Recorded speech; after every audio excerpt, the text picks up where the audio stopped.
Pamilyar ka ba sa hustling culture? Sikat na sikat yan ngayon.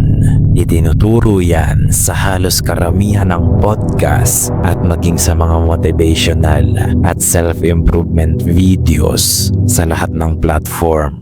At maging dito sa channel na ito, itinuturo ko rin ang ilan sa konsepto niyan.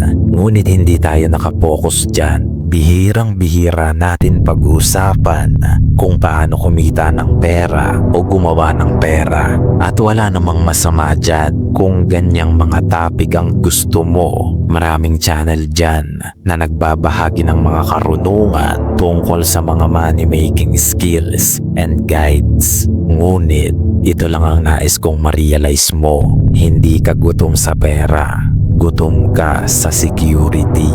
Yung seguridad na malaya kang gumastos at pumunta sa kung saan-saan dahil financially secured ka na. Malaya kang gawin ang mga kalayawan na noon ay hindi mo magawa, ngunit ngayon financially secured ka na. Yan ang gusto mong makamtan talaga, hindi yung pagkakaroon ng maraming pera.